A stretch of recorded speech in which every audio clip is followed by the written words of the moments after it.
नमस्कार. विज्ञान धर्म विश्वमंडळातर्फे श्रीमद भगवद्गीता अध्याय 12 भक्तियोग यातील शेवटचा म्हणजेच 20वा श्लोक आज प्रसारित होता.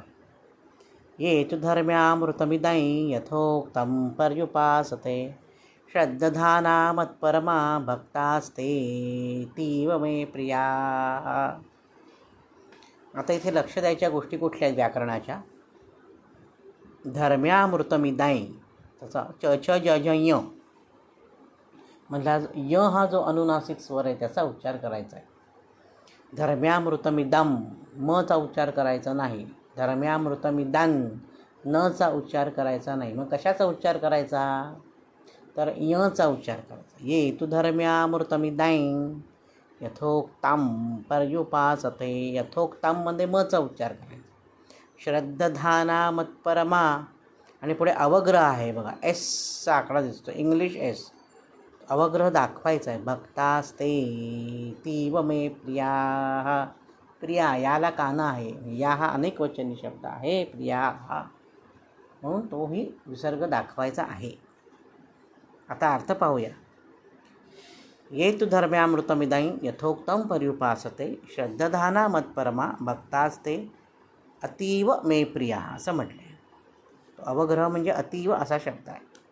श्रद्धायुक्त पुरुष, श्रद्धाना पुरुष, श्रद्धायुक्त पुरुष मत्परमा म्हणजे मत्परायण होऊन, इदम म्हणजे आत्तापर्यंत एवढ्या 19 श्लोकांमध्ये जे काही सार सांगितलं, जे अमृत सांगितलं, धर्म्यामृतम धर्ममय अमृत, पर्युपासते म्हणजे निष्काम प्रेमभावाने सेवन करतात, ते भक्त मला अतिशय प्रिय आहे.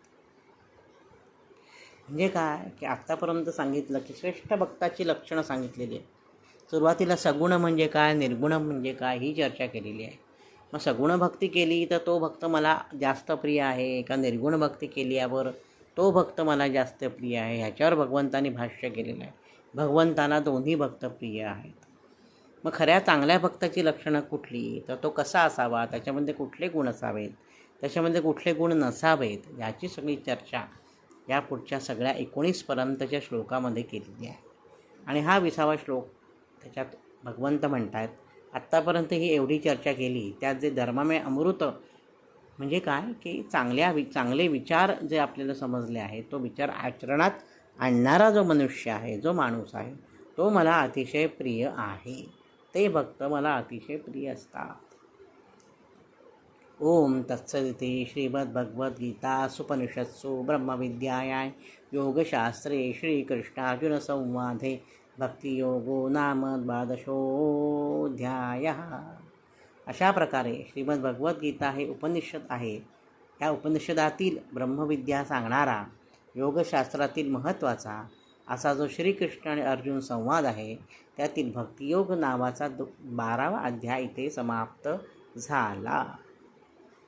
गेले 20 दिवस आपण रोज एक श्लोक आणि त्याचा सुलभ मराठी अर्थ जो सर्वांना समजेल, खास करून छोट्या माझ्या बालमित्रांना समजेल, अशा पद्धतीने आपण गेले 20 दिवस हा गीतेचा यज्ञ चालू आहे. अधिक महिना, त्याच्यामुळे आपण हा सर्व पाहिलेला आहे भाग. किंवा अधिक महिना नसला तरीसुद्धा आपण गीताही पाहूच शकतो सुट्ट्यांच्या कालावधीमध्ये. मुलांना जर काही चांगले संस्कार घडवायचे असतील तर गीतेसारखं दुसरं चांगलं माध्यम नाही. तर माझ्या अल्पमतीप्रमाणे या सर्व श्लोकांचा सोपा अर्थ मी आपल्यासमोर सांगण्याचा प्रयत्न केला आहे. जर ह्यात काही माझे त्रुटी राहिल्या असतील, जर काही चूक झाली असेल तर आपण सर्वांनी मोठ्या मनाने मला क्षमा करावी. सर्वांवर भगवंताची कृपा व्हावी. सर्व मुलांना त्यांच्या परीक्षेमध्ये चांगले मार्क मिळावेत. सर्व मुलांना पुढील आयुष्यात चांगले यश मिळावं, अशी प्रार्थना आज आपण या निमित्ताने भगवंताकडे करूया. आणि ह्या श्रीमद भगवद्गीता अध्याय 12 ह्या मालिकेला आज इथे पूर्णविराम देऊया. आणि आपण आत्तापर्यंत केलेलं जे चांगलं कर्म आहे, जे वाईट कर्म आहे, हे सर्व आपण श्रीकृष्णाला अर्पण करूया आणि म्हणूया, श्रीकृष्णार्पणमस्तु.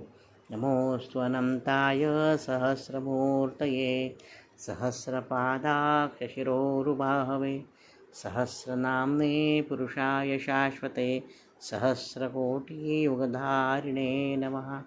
श्रीकृष्णार्पणमस्तु. शुभं भवतु.